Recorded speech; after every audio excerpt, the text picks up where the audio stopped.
My mom and dad looked like they had seen a ghost, while my aunt announced, "And in comes the bastard." I was shocked to hear her say that. I know she did not like me and mostly ignored me when we were in the same room. But I got angry and asked her to repeat what she said. My dad quickly stopped her, but no, I wanted to know why I should be grateful for it. So I asked what was going on. No one said anything for a while. So I asked again and became grateful for being ignored, neglected, and abandoned while my siblings were spoiled and played happy family with dad. As soon as I said dad, my aunt shouted that I was not his son. I was shocked by what she said, and I asked my dad if it was true. He looked at me and just said, "I am sorry."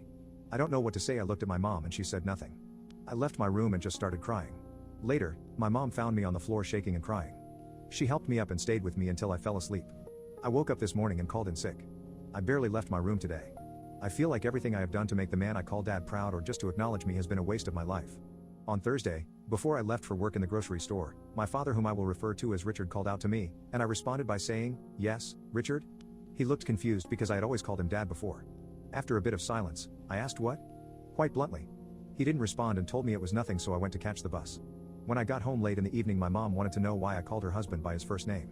I told her he never treated me as anything closely as a son, so why should I call him dad anymore? She had no answer, and she told me he was hurt by it. I wanted to scream when she said that. I told my mom that I couldn't get over the fact that for all these years how I had been treated and neglected by Richard and his side of the family. And she watched it happen, and I need to know why. She started to tear up and just told me how sorry she was and kept on saying "I am so sorry" over and over. It hurt me in that moment to see my mom cry, and I tried my hardest to keep my emotions in, and I asked her again why. After some time, when she calmed down, she told me what happened. She got pregnant with her ex and he abandoned my mom. She got a job at a cafe house and there she met Richard. He was a regular customer and they got to know each other. Richard asked her out, and even though she told him she was pregnant, he didn't care at the time. Richard's parents were not happy about the idea that their son was dating a pregnant woman. They made plans to get married soon after I was born. Richard never showed any interest in me when I was born, but my mom lived with the hope that one day he would. After hearing all of that, I didn't know what to say for a while. I asked her why Kay was hurt by me calling him his first name. For the past few years, he has been living with this guilt and he has been afraid to confront it. So when I called him by his first name, he realized that he had lost me. Then I asked her why I was left with people who abused me physically, mentally, and emotionally while they went on trips and vacations.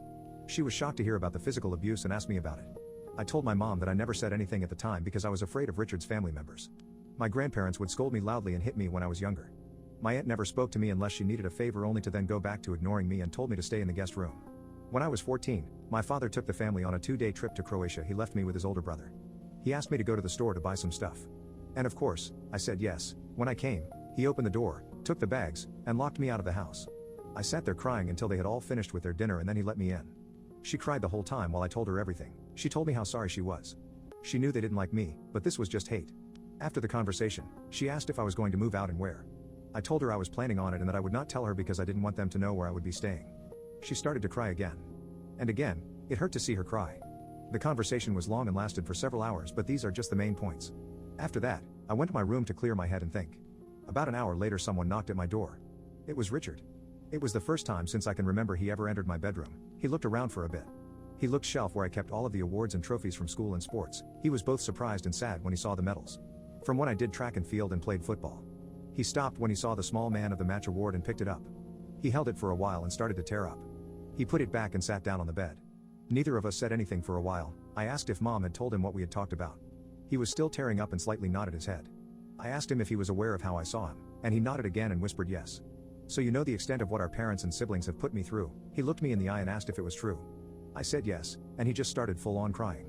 After a while, he stood up and hugged me. This was the first time he had ever hugged me and cried in front of me before.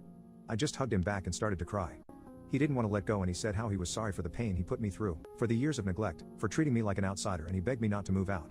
When he finally let go, he asked to be given a chance. I told him that maybe with time I could forgive him and Mom, but they had to earn it. But I won't forgive his family, for the things they had done. He was hurt by it but accepted it. For now, I am not moving out.